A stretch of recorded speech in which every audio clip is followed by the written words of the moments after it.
Good afternoon, and welcome to the City Club of Cleveland. I'm Bob Littman, Vice President of the City Club's Board of Directors. It is my pleasure to introduce today's speaker, Dr. Scott Scarborough, President of the University of Akron. The institution, now known as the University of Akron, was founded by the Ohio Universalist Convention in 1870. Originally named Buchtel College, it was closely tied to the surrounding community, including leading Buchtel College trustees to transfer the institution to the city of Akron in 1913. The university expanded rapidly, becoming an integral part of Akron's economic expansion, first in the rubber industry and later in polymers. In recent years, university leaders have tried to position the university for growth and expansion and have invested in economic development projects in the surrounding community. At the same time, the university faced fiscal challenges, decreased enrollment, and increased competition from other regional higher education institutions. Dr. Scott Scarborough became the 16th president of the University of Akron on July 1st, 2014. Since his arrival, Dr. Scarborough has focused on budget review and strategic planning. Dr. Scarborough has had a series of stakeholder conversations on the university's future, which, as many of you know, have made news in recent weeks and will no doubt be discussed here today. Prior to coming to Northeast Ohio, Dr. Scarborough served in a variety of roles at the University of Toledo, most recently as Provost and Executive Vice President for Academic Affairs. In this role, Dr. Scarborough was the university's chief academic and operating officer, responsible for the 12 colleges and the divisions that manage student affairs, enrollment management, libraries, registrar's office, and the university teaching center, not to mention the development of a 5-year strategic plan. Dr. Scarborough is a Texas native with a PhD in strategic management, an MBA, and a Bachelor's of Science in Accounting, all from the University of Texas. Ladies and gentlemen, members and friends of the City Club, it is my pleasure to introduce today's speaker, Dr. Scott Scarborough.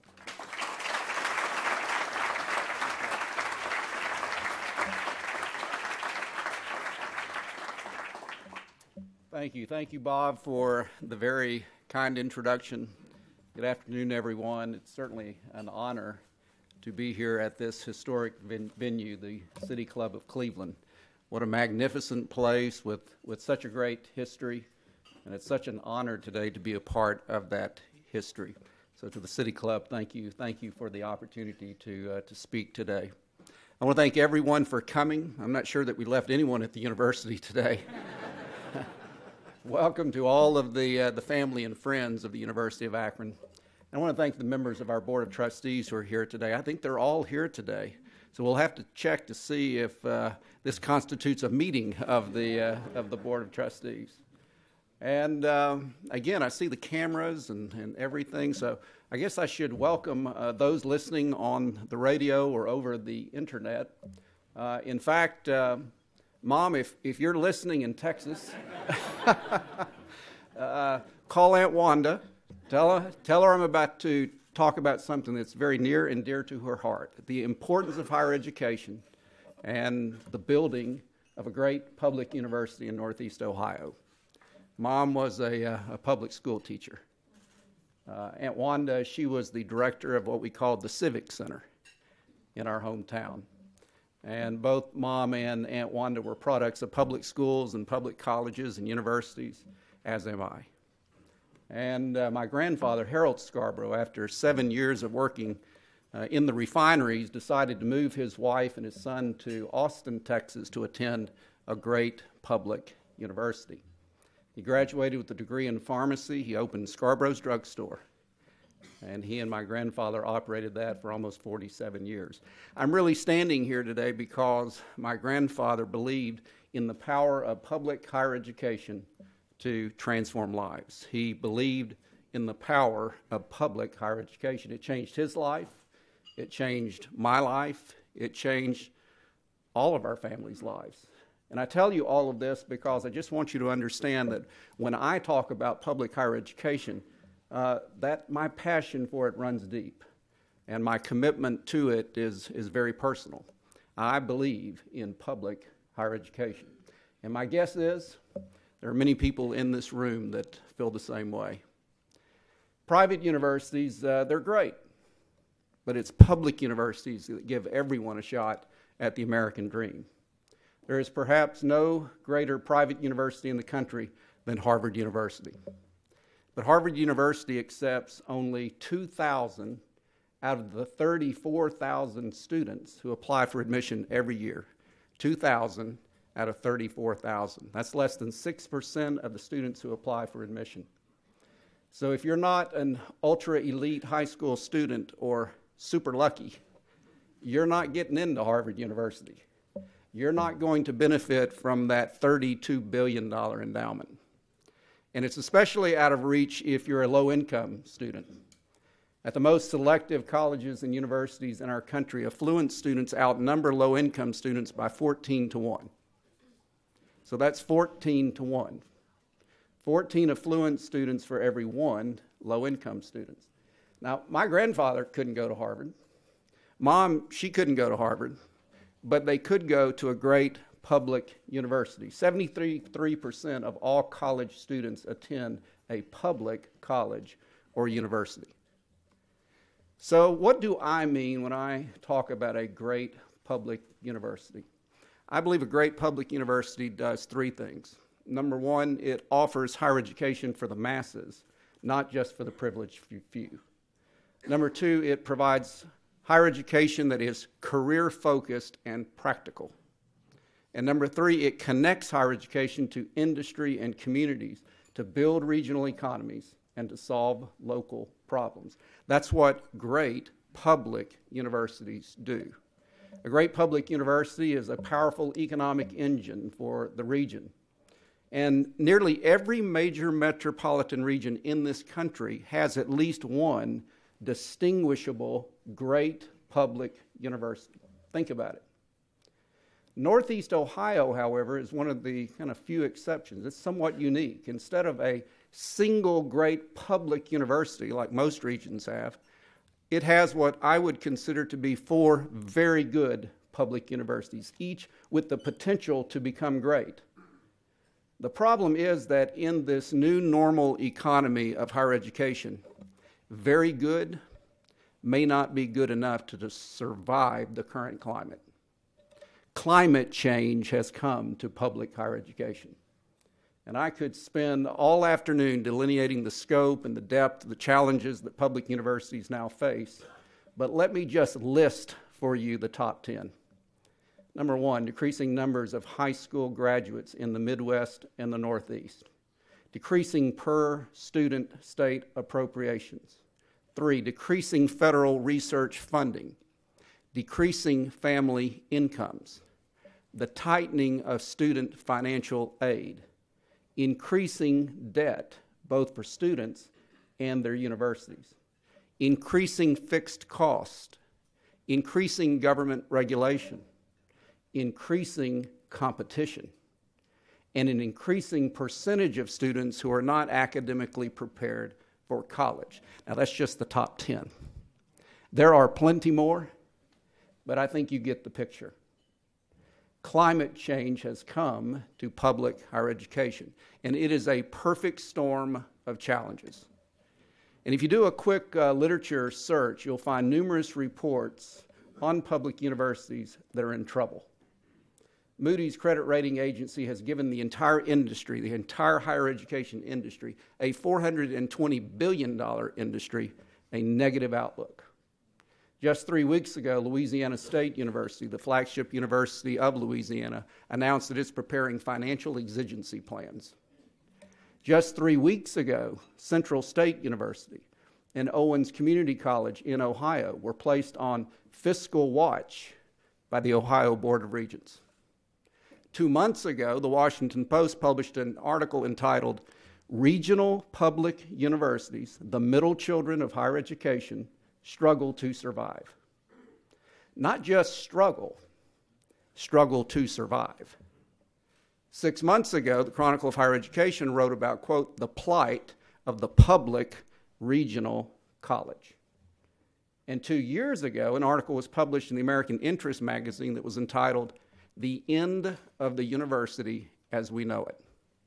Now, the author shook everybody up when he wrote, quote, "In 50 years, if not much sooner, half of the roughly 4,500 colleges and universities now operating in the United States will have ceased to exist." Now, did you get that? Let me read that for you again. In 50 years, if not much sooner, half of the roughly 4,500 colleges and universities now operating in the United States will have ceased to exist. Now, many people have asked me, do you really think that's possible? And I've always said that based on my experience and what I have seen, the answer is yes. It is possible. Now, you have to remember that I worked for a university that closed a standalone college that it tried to rescue. I worked for another university that merged two public universities into one. It's the University of Toledo. I worked for a third university that attempted to merge a 4-year university with a community college. So based on what I've seen, is it possible? Answer is yes.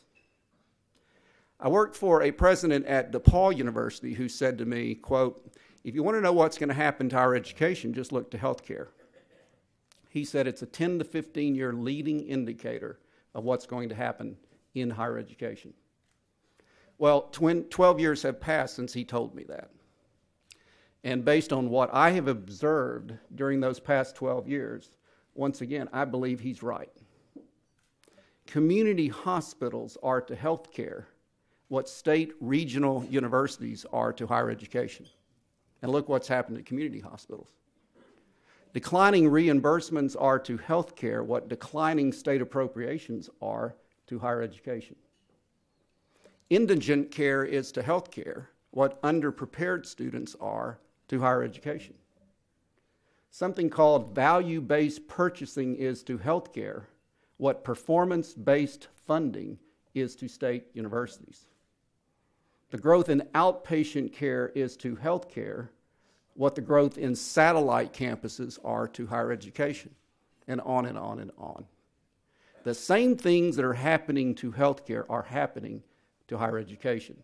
It's the maturing of the two industries, it's the rationing of public funds within both industries, and it's the massive demographic changes that are overwhelming both industries. Now think about this. After the Civil War, only about 0.13% of the American population attended college. 0.13%. In 1939, still no more than 1.1% of the population in the United States attended college. 1.1%. At the end of World War II, still only 15% of young people attended college. You know what that percentage is today? Closer to 75%. There has been a massive increase in the number of students attending college in this country from 2 million students in the 1940s to over 20 million students today. And what state legislators realized long ago is that with this exponential enrollment growth, states couldn't afford to pay for higher education in the way that they had done in the past. So they began cutting back on per student state funding. In 1987, the national average of state funding that a public university would receive from the legislature was $10,000 per student. That's 1987. Today, nationwide, that number is $6,700 per student. And in the state of Ohio, it's $4,500 per student. Now, that's a huge decrease. And if you want to know why tuition has risen, that's the reason. Tuition rates have risen because per student state appropriations have declined. And state funding for higher education is not likely to change. State governments have decided that they have to pay for other things, understandably. Medicaid, K through 12, prisons, roads and bridges, and general government. And what's left over then goes to higher education. And as a result, regional state universities are getting weaker by the day. You've got state universities that we all love that are in real trouble. So the question is, if that's the reality, then what do we do? If you're on the board of trustees of a state university, what do you do? Here's one thing I don't think we can do. I don't think we can sit around and hope that the state will one day increase state appropriations to what they once were. I don't think that's really realistic. I don't think it's going to happen. So we need a different solution. Susan Aldridge, a former university president and a senior fellow at the American Association of State Colleges and Universities, offers this piece of advice. She says, for higher education to thrive in this competitive, regulatory, and resource-challenged environment, it must improve productivity, control costs, learn to live with less government spending, and try to find external funding sources to make up the difference. Above all, she writes, it must keep pace with the personal and the professional needs of its students, as well as the social and economic demands of society. It's as simple as that. And it's really hard. It's as difficult as that. But it's what we must do if we want public higher education to survive and thrive into the future. So that's what we're going to do at the University of Akron. The university has rebuilt its campus. It's now beautiful. If you haven't visited in 10 or 15 years, you won't recognize the place. And the university has 5 satellite locations in the Cleveland, Akron, Canton metropolitan region. The University of Akron is a world leader in polymer science and polymer engineering. Our connection to the rubber industry goes back to the late 1800s, and our connection to today's polymer industry is fundamental to who we are as a public university. We are 26,000 students strong, and for 145 years, we've been the university that turns underdogs into lead dogs in their professional careers. We have alumni in the executive suites of Sherwin-Williams, Goodyear, First Energy, Akron Children's, GoJo, and all of the corporate powerhouses throughout Northeast Ohio and the world. But as good as all of this is, sadly, it's probably not good enough to survive the future of higher education. A gentleman by the name of Richard DeMilo at Georgia Institute of Technology writes that during the last 100 years, higher education has become stratified. The elite universities are at a tremendous advantage as they compete for students, money, and global prestige. Most colleges and universities lie in the middle, a land where the resources of the top-ranked schools are just out of reach, a region where they find themselves unable to find ways of using what money they have to become competitive. He concludes by writing, in American higher education, wealth flows to the top, and interestingly to the bottom, but not to the middle. So for the past 10 and a half months, I've had the great opportunity to work with faculty and staff and alumni and business leaders and trustees to develop plans that try to deal with this reality.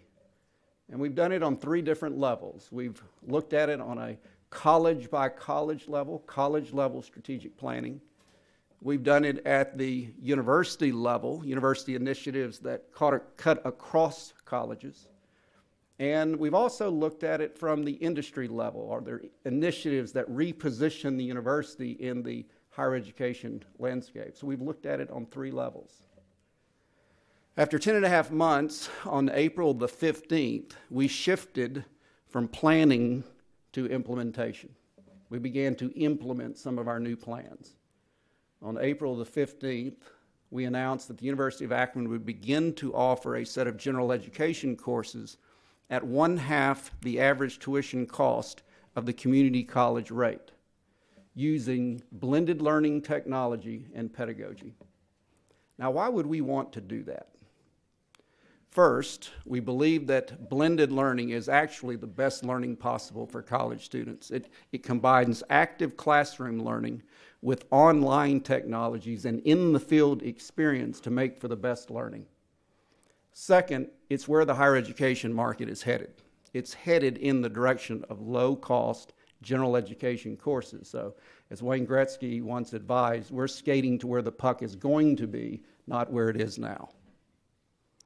Third, and this reason is very important, that we know that students are most vulnerable, most academically at risk when they first begin college, when everything is so new and so different.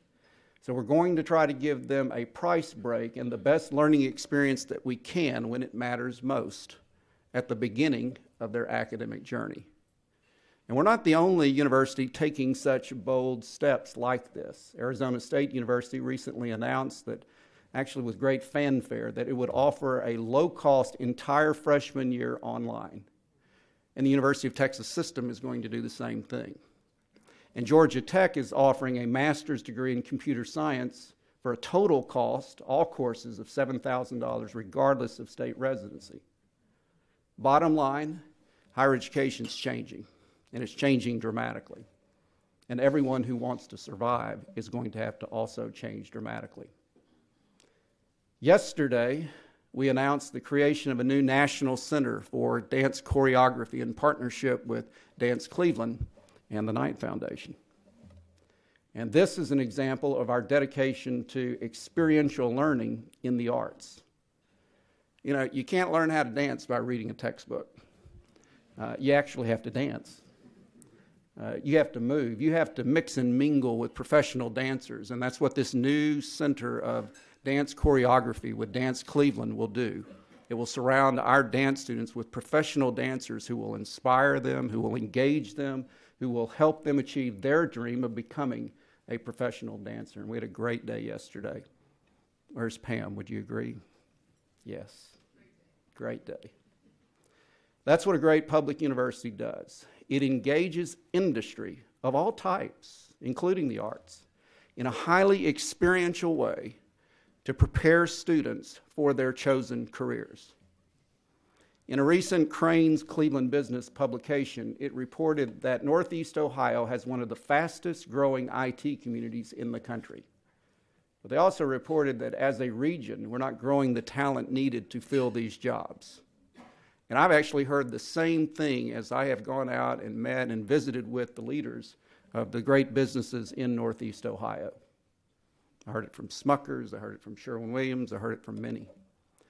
So in addition to low-cost general education courses and a new Center for Choreography with Dance Cleveland and the Knight Foundation, our next major initiative at the University of Akron is the development of a new Center for Data Science and Information Technology.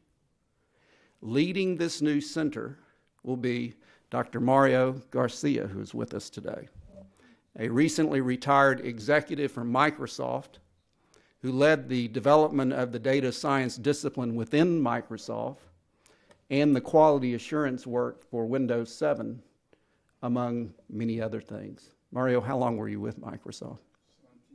17 years. Dr. Garcia, I am also proud to say, is an alumnus of the University of Akron. He is here today. He'll begin working full-time on September the 15th on the development of this new Center for Data Science and Information Technology. Our goal is to make this center great and to make the university the go-to university for data science and IT professionals in the Northeast, in Northeast Ohio. We are also opening a new Center for Experiential Learning, Entrepreneurship, and Civic Engagement. Jeff Hoffman, the co-founder of Priceline.com and a serial entrepreneur, will lead this new center. And we plan to have him on board beginning to develop this new center on July 1st. Experiential learning is one of this university's core strengths.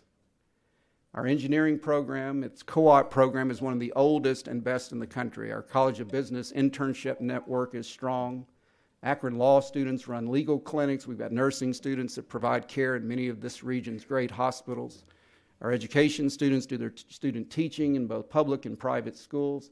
This new center, however, will connect even more of our students in more academic disciplines to internships and cooperative work assignments and service learning opportunities and entrepreneurial activities These will give our students the practical experience they need to secure jobs after graduation.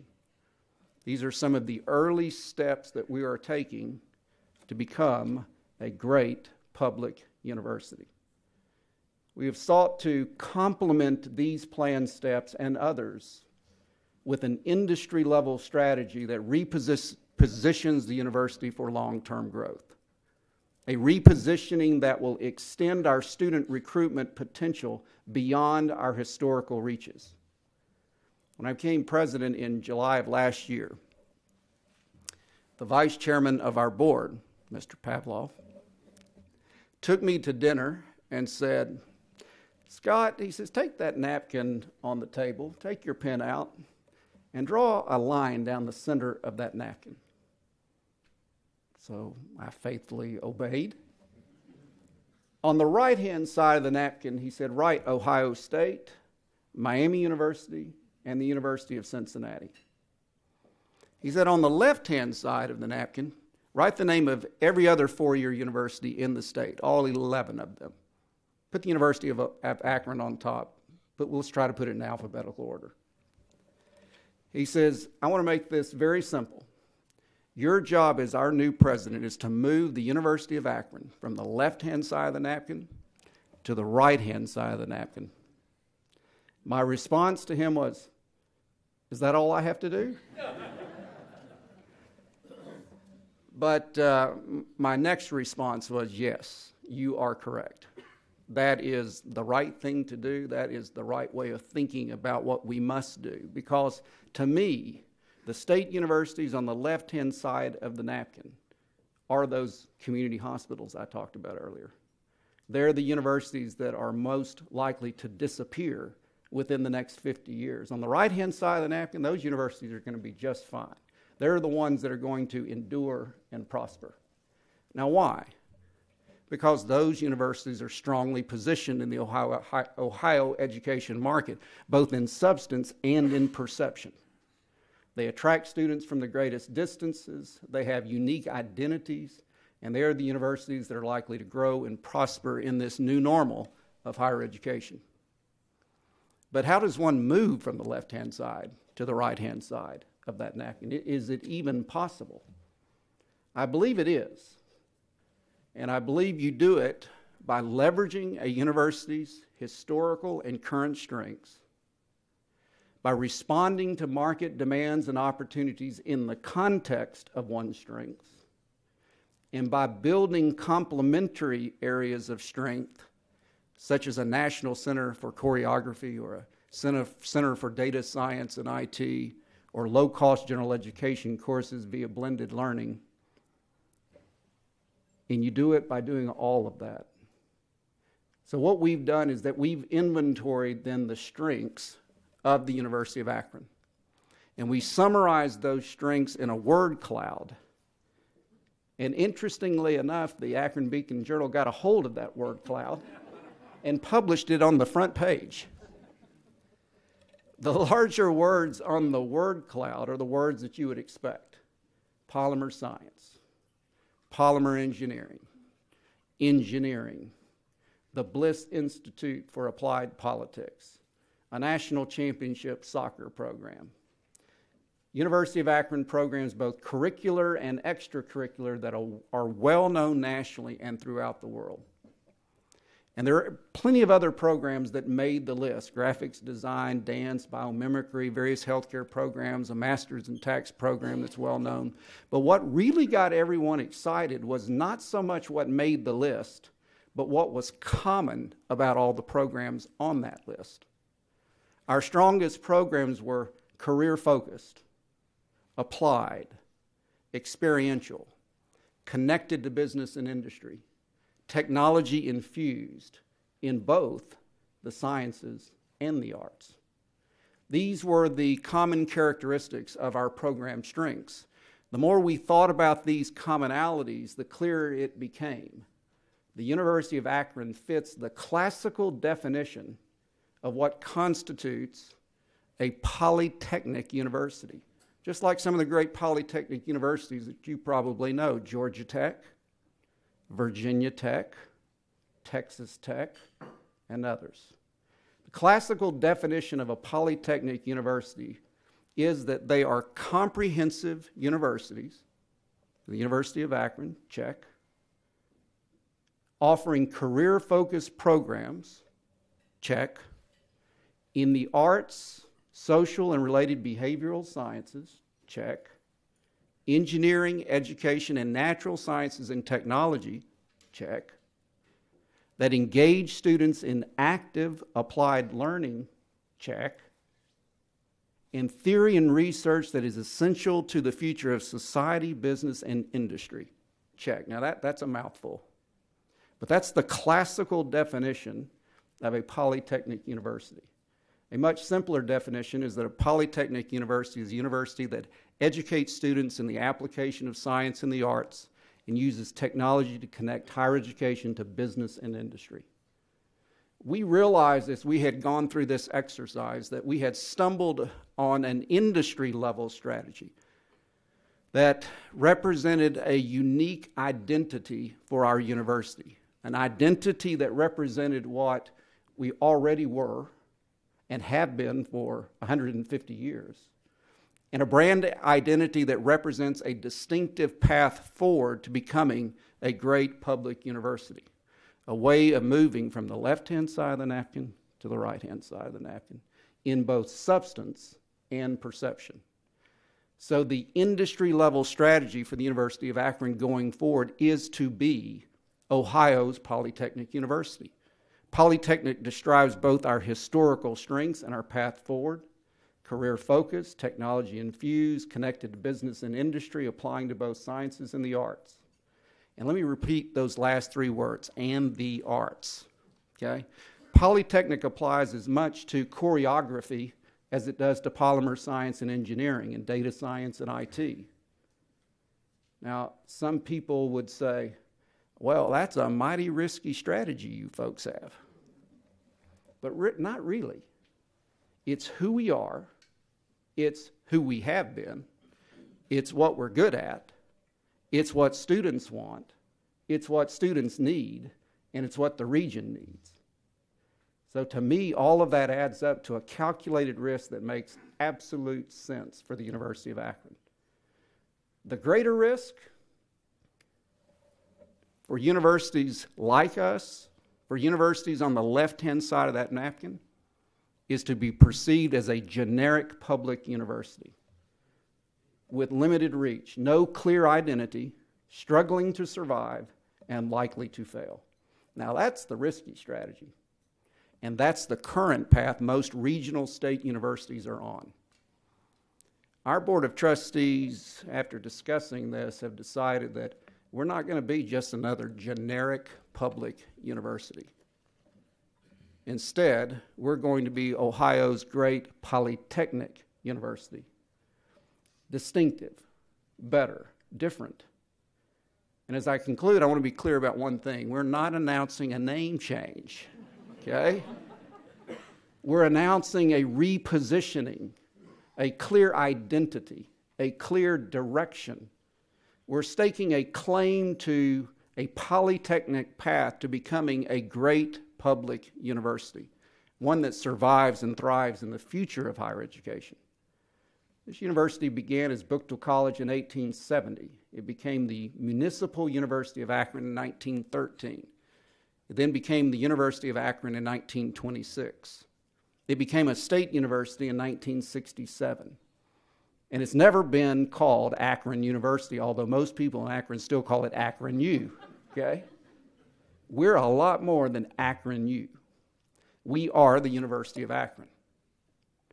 And I don't really know if this university will change its name in the future, but I do know this: each time the university did change its name, it had a good reason for doing so. And the university subsequently grew in stature and strength. The one thing that will never change is that this will always be Zips Nation. Zippy's not going anywhere. And Zips Nation doesn't fear change. It embraces it to become better, to become great. We're not Harvard University. We just aspire to be more than Harvard University. We aspire to be a great public university, and our folks will do whatever it takes to get there. Higher education for the many. Higher education that's career-focused, applied, and experiential. Higher education that's connected to business and industry to build a regional economy and to solve local problems. A great public university for Cleveland, Akron, Canton, metropolitan region. The kind of university my grandfather attended, the kind of university that we'd be proud to send our children and our grandchildren to, the kind of university that inspires and gives hope to a region. That's what we're going to do. And I invite any and all of you to join us along the way. Help us build a great public university in Northeast Ohio by becoming the University of Akron, Ohio's Polytechnic University. Thank you so much for your attention.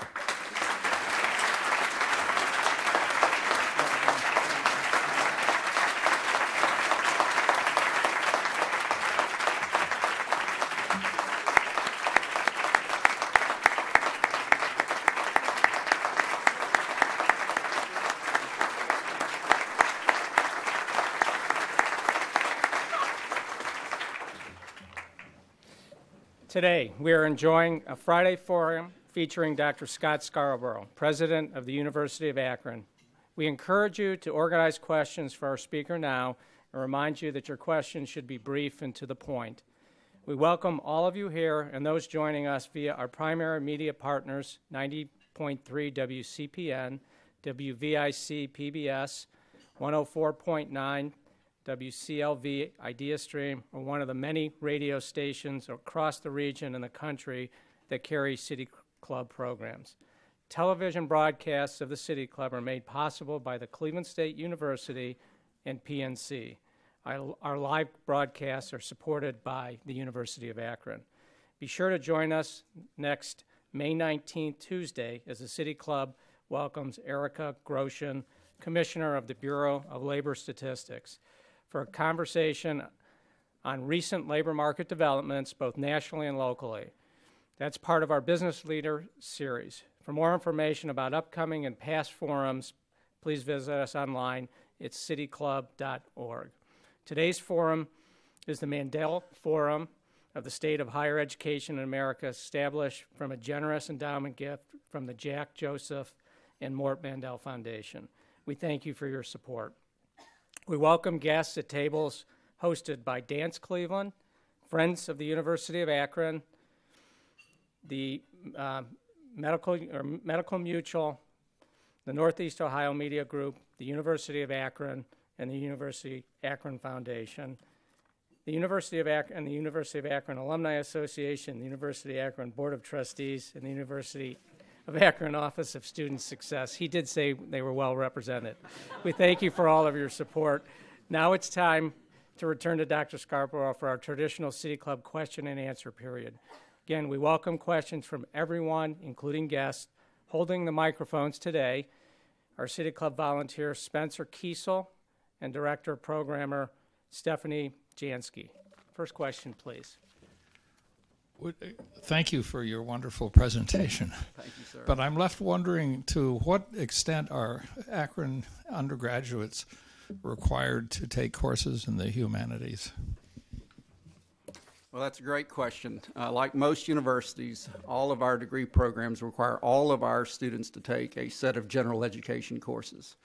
And the state of Ohio requires that those general education courses fit within several different categories. So you need to take at least, one writing course, 3 courses in natural sciences, 1 in the social sciences. So all of our degree programs have a general education element that constitutes that core set of courses that you want to make sure that students have kind of a broad understanding of. It's also the courses that are very developmental in nature, the communication courses. Now on top of that, however, then one builds the technical knowledge of the selected major. But I think one of the things that a Polytechnic university does beyond the typical general education core and then simply the disciplinary technical information is they take it a couple of steps further. They also emphasize the disciplinary techniques, okay? Not just the technical knowledge, but the disciplinary techniques and the disciplinary technology that students are going to encounter and expected to be able to use in their chosen profession. So a Polytechnic education will have those developmental courses in the liberal arts that provide a wide foundation that are developmental in nature. They'll have that technical knowledge specific to the discipline, to the major, but they'll also help the students get very pragmatic and applied and have those techniques that are reinforced, and then have them prepared to use the technology that they're going to be expected to use. Even in dance, technology is a huge part of dance. It's seldom to have a dance performance now where there's not video and technology that's occurring all around it. So technology is pervasive, and part of our commitment to this Polytechnic character is to design academic programs that cover these four elements.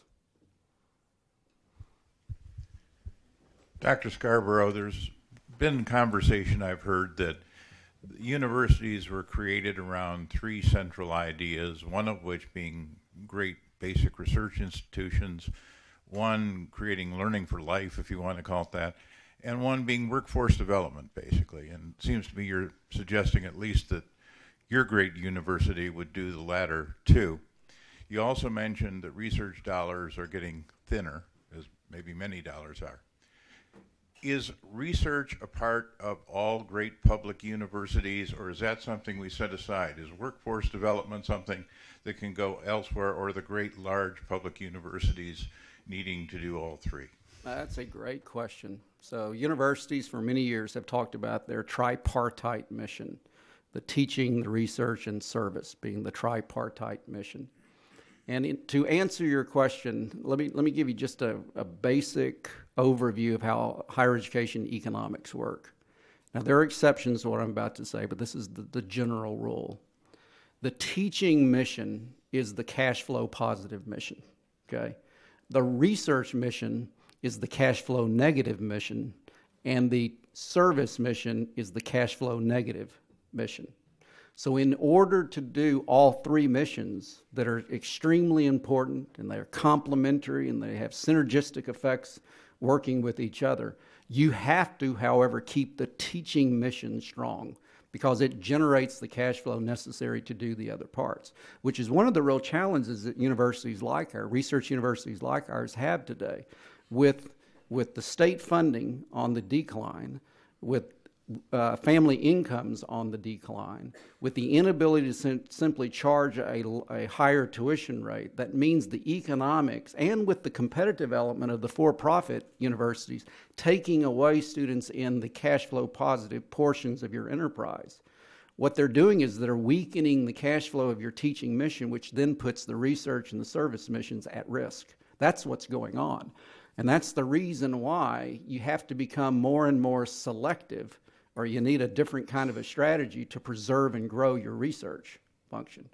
But it's every great public university's desire to grow its teaching, its research, and its service. It's just getting harder and harder to do that.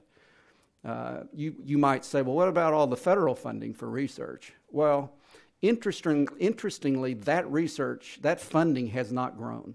Okay? And with sequestration, it actually dipped for a period of time.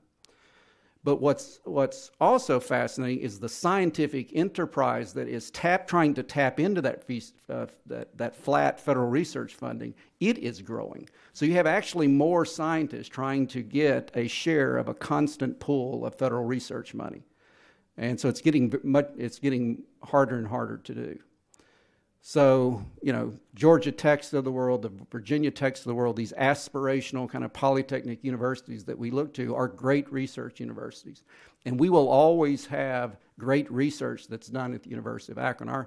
Our College of Polymer Science and Polymer Engineering will always be the crown jewel of our research enterprise. For the most part, it has an academic mission, but it is primarily a great research institute that also has an academic mission. And we will always keep that strong. The question is how strong can we keep all the other research programs in the institution? And the only way you can do that is first by strengthening the teaching aspects of your university because of the way the funding works. But it's a great question. I didn't talk a lot about it. But the reason I don't talk a lot about it is we've got to shore up the teaching part of this in order to grow the research side. Dr. Scarborough, when I was heading off to college more than a few years ago, I remember with great clarity my parents telling me that they were going to pay for 4 years of a college education and not one semester more, which was at very least an economic motivation for a 4-year degree. Right. But college graduation rates are becoming challenging. The 6-year graduation is becoming the norm. 4-year graduation, really the exception. Right. And with escalating tuition, that 5- and 6-year graduation is becoming even more problematic. Mm-hmm. So what is being done at University of Akron? What do you envision being done or needed to be done to really position and support students on a path for that 4-year graduation? That is a great question. How long do we have? About an hour to answer that one? It's a great, so I'm going to try to give you the bullet point answers to a very important but complex question. The first thing to remember is that with every passing year, more and more students of different levels and ability and socioeconomic conditions are entering the higher education system. So one of the reasons why graduation rates are strained these days compared, and the reason why so few students can get done in 4 years today the way they could 30, 40 years ago when my grandfather went to college is, again, when my grandfather went to college, there were only 5% of the young people that were going to college. Okay, now that's 75%. Well, my grandfather was certainly not this case. He worked 3 jobs to put himself through school. But when only 5% of the U.S. population was going to college, they usually came with the financial wherewithal not to have to work. Today's students have to have 2 and 3 part-time jobs and had the ability to take a full course load and all of that. That's simply just not the case for a lot of our students today. They're having to work 2 and 3 part-time jobs. They're not able to take a full course load. They are taking longer. They're coming in. Some people estimate that as many as 65% of the students coming into higher education today, some have some type of significant academic deficiency coming into college. So they've got to address those deficiencies as well. So that's just trying to put the challenge in context. The next bullet point would be to say the best predictor of academic success is still the level of academic preparedness of the student coming in. The University of Michigan will have a 6-year graduation rate somewhere around 80%, okay? The University of Akron and regional public universities like ours will be closer to 40, 45%, okay? The biggest reason for that is because, we're accepting students with a middle range ACT of 21 to 22. They're accepting with ACTs of 28 to 30, okay? And it's those ACT scores that are the best predictor of student success still, okay?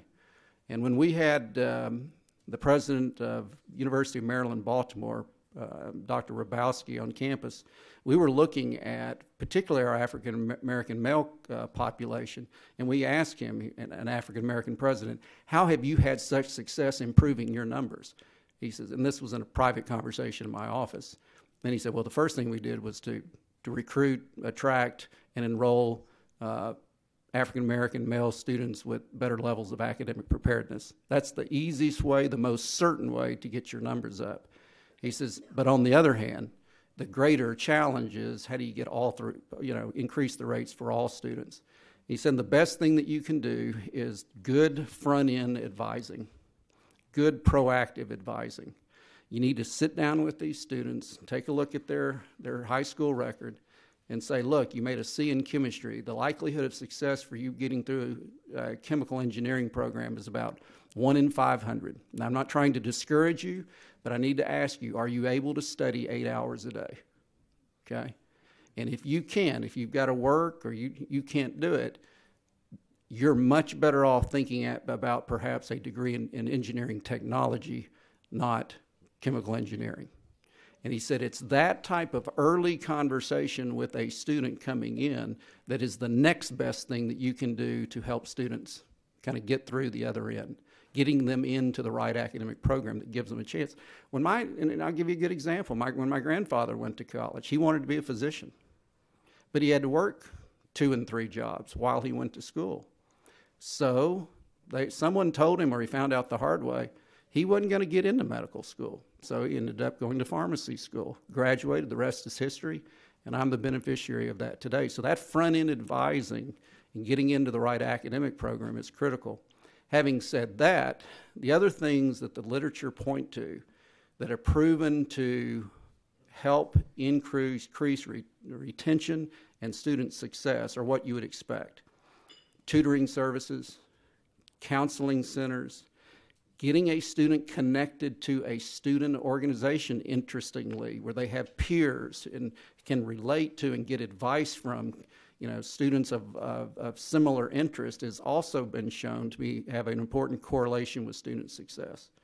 So we know what the literature says that works. The problem is you can have all of these services on campus, but the student doesn't know about the services, or they get there too late in the process. So what some universities have done is to create a program around what is called success coaches. Now, success coaches are really more of a proactive form of academic advisor. Now, when I went to school, and still in most cases today, when you needed to see your academic advisor, you tried to schedule an appointment. That was very difficult to do. And some weeks later, you got in to see your academic advisor. So success coaching works differently. Success coaching is that every student is assigned to a success coach when they come, and the success coach is responsible for proactively reaching out and connecting with the student at least once a month and saying, do you know where the counseling center is? Do you know where the tutoring services are? How are you doing in your class? Have you had that first test yet? How many hours a day are you studying? These success coaches are also empowered with great data analytics. And so the data analysis performed, and it will identify proactively students who are most likely to be at risk, so that the success coach can concentrate his or her attention on that particular student.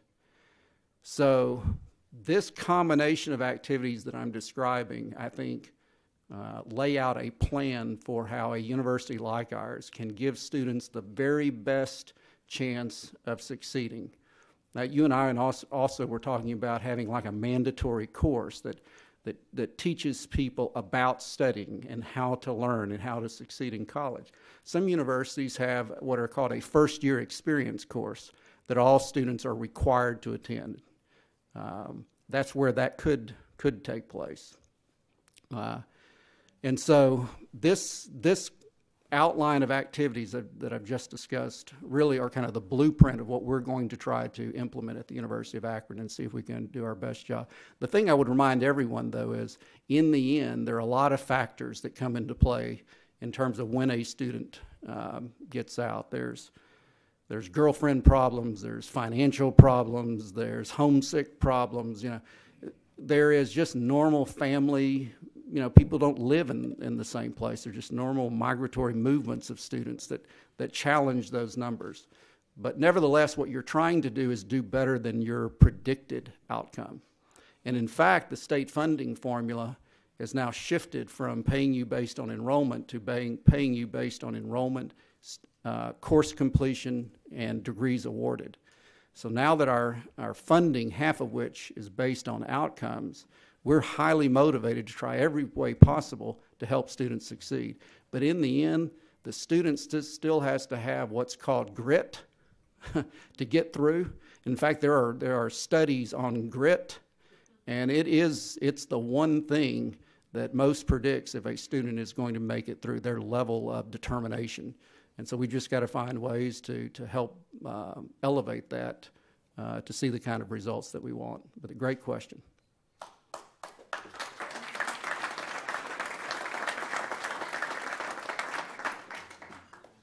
That it? All right, good.